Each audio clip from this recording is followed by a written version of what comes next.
taken over this channel. And now the time comes when we take you where heroes, as unlikely as they may be, shall be vindicated. And yet, Home Defense by StoryMan-Jack. Randy was sitting on the can when the knock came at the front door. "Oh hell," he muttered, finishing up his work and wiping his greasy hands. He looked down at the transmission sitting in the bathtub. Hopefully he'd have it good enough to haul out to the old van in a day or so. "Randy," his mother called from the living room. He had left the newly engaged couple and the rest of the folks to their own devices and went to work on the transmission. Cletus, or as Randy knew him, Jimothy, had proposed to the little stripper gal, Charity, or Becky Ann, or whatever the heck she called herself. Through no fault of his own, Randy had become a pariah. Just because the girl told some wild demonic yarn didn't mean he was at fault. "Who is it?" he asked, coming into the living room from the back hall. "Oh hell, who called the damn dog catcher?" he fumed. "Old boy died last week, so you can go screw yourself." "Randy," Samuel Dean said, "I'm the sheriff. And just because we only have enough funds for the county for me to do both jobs, don't mean I ain't nothing but a dog catcher. I don't care what outer shirt you be wearing, dadgummit. I bet you got that black shirt that says dog catcher on the front and back," Randy said, shaking his finger at the man. "It says animal control. The sheriff said. "See?" he said, stalking back into the living room. "What do you want anyway?" "I want to talk to you about all these wild stories about zombie grannies and undead fish and vampire goose or some bull honky," Sam said. "Bull honky, huh?" Randy snickered. "I'm not spreading of nothing." "Well, anyway, I want it stopped," Samuel Dean told him. "You're scaring people." Randy laughed. "I ain't scaring no one. No one even believes me." He stood and walked back toward the door. "Or do you?" There was a snap and hiss of a beer being tapped, causing Randy to spin around. His father was standing just inside the sliding glass door of the trailer, downing a silver, natural light brand beer. "No!" Randy screamed, though he saw himself leaping over his lazy boy and knocking the devil juice out of his father's hand. He actually landed half on top of the chair and fell over on his ass on the carpet at the feet of Pop.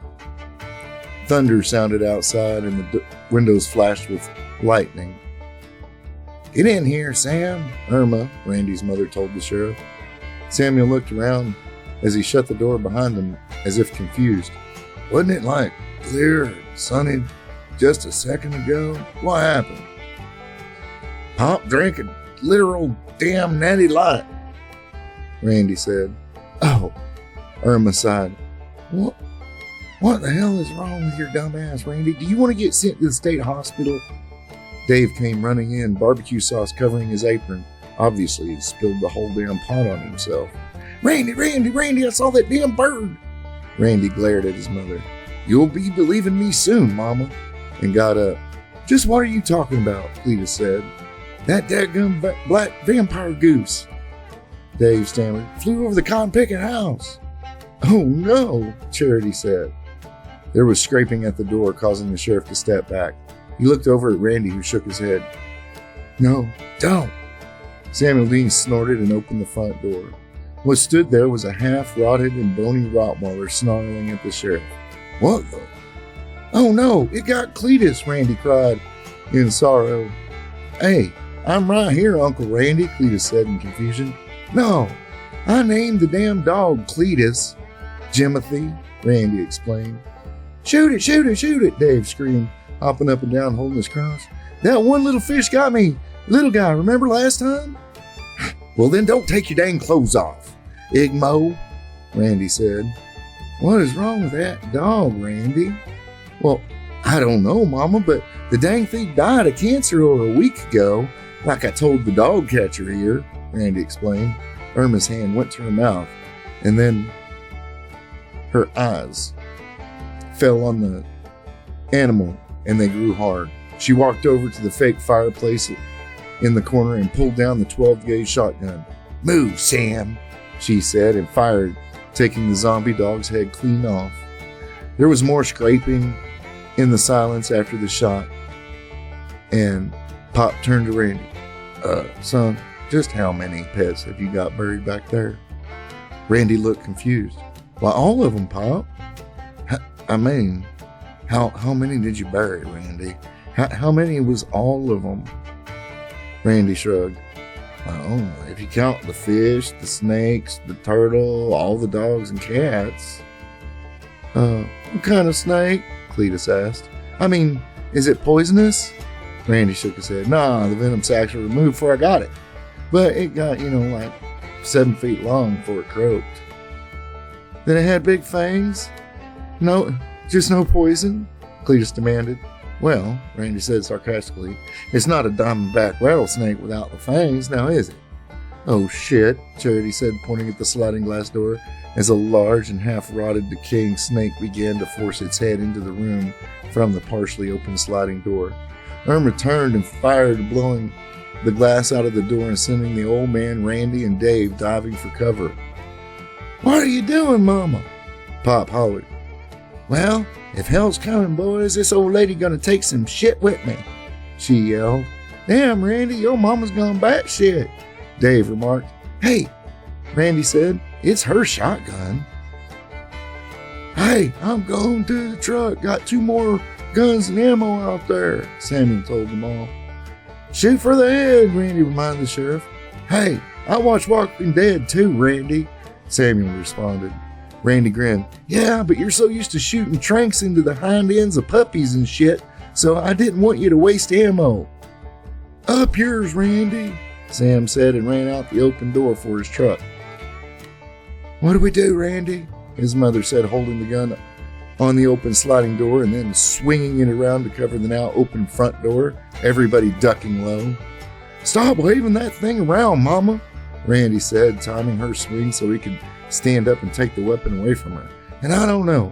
You see, Granny was just one, and then we ran away from the fish, and we have to put up a fight until they go away, I guess." Samuel Dean hadn't been gone for more than 5 minutes before he ran back. "God darn it, dumbass, how many fish bones you got buried back there?" he demanded of Randy. Randy looked hurt. It's good fertilizer, man," he muttered. "What's happening, Sheriff Dean?" Charity asked. "Damn fish bones flopping all over the yard is disgusting," he said. "I told you to grind those up," Irma scolded her son. "It fertilizes better if you grind up the remains." She slapped his back. "I taught you better than that, damn it." "Yes, Mama," Randy replied automatically. "Look out," she said then. "The back door."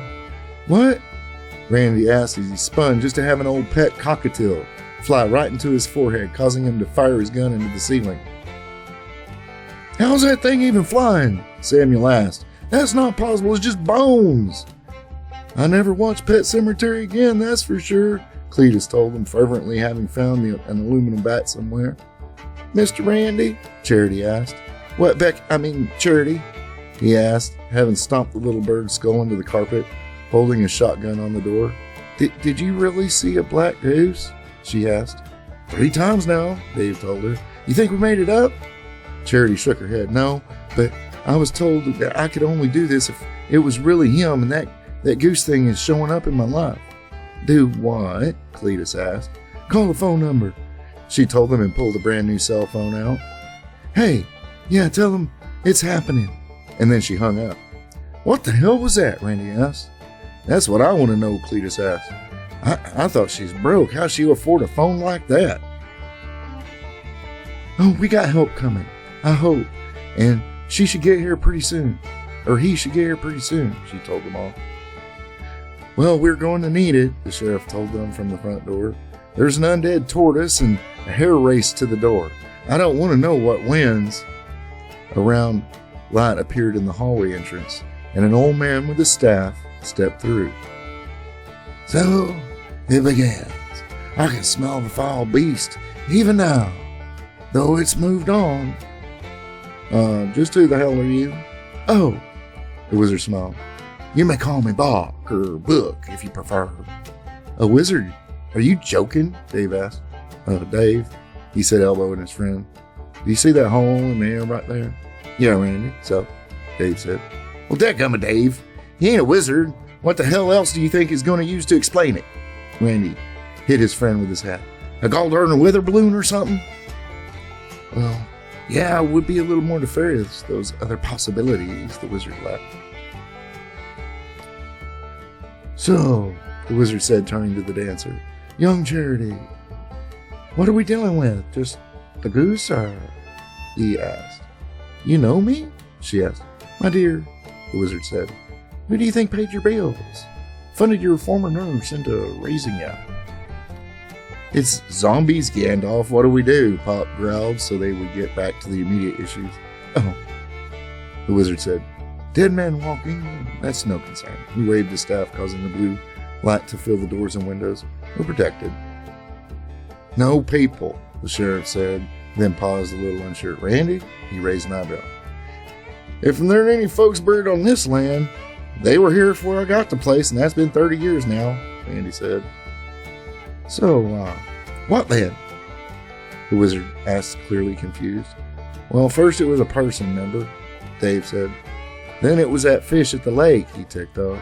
Now it's pest burning yard. The wizard just stared at Dave. You're serious? Yeah, sure. Granny 1, Catfish 2, and Pet Cemetery 3. Randy backed his friend up. And that black goose was there every time. Anything else, no matter how significant. Or insignificant, I should say. The wizard paused. Wait. He moved over to the counter bar between the living room and the kitchen and eyed an empty 12-ounce can of silver natural light beer. What is this? Devil water, Randy muttered under his breath. Was any of this consumed at each event? The wizard demanded. No, Randy shook his head. I thought the same thing, but we weren't drinking nothing but when we were transporting Anna. Randy, Dave said, his face watching his own feet. Dave, if you told me you were drinking Natty, freaking lie. Well, before we left that day, I'll shove this gut. He began, but his mother slapped him. Hey. Dave just nodded at the wizard. You appear to be correct, Randy. May I call you Randy? The wizard said, bent over the silver can, eyeing it with one closed eye. This is indeed devil's water. What do we do? There's zombie animals all over those. Whatever the frack that blue light is, Pop demanded. Wizard waved his hand at the dead animals, just fell, lifeless once again. Then he shrugged. Clean them up, I guess. Nothing else, really. How do we keep it from happening again? Charity asked. We go to this plant where this, what's it called? Natural Light? He read the address of the bottle company out. That's not beer in there, gentlemen. That's potion meant to taste like beer. Well, they didn't succeed then, Randy grumbled. Don't taste like good beer anyway. I believe Randy, Dave, and I can take care of this, Box told them all. We'll need the rest of you to protect Charity. Then he rolled his eyes in disgust as he said, I cannot believe I'm saying this. The girl was the key to everything. Ugh. You simpletons coming? The wizard said. Who you calling a simpleton? Randy asked. Us, Randy, Dave said, and followed the wizard without complaint. What are we doing? What do you do every day, Randy? The wizard asked. Go get beer, isn't it? A smile came over the redneck's face. Yeah, something like that. Something a lot like that. And so the first battle begins. Where else will battles be fought but in the dark, in the night? Until next time. Nox Veni. Fear the night.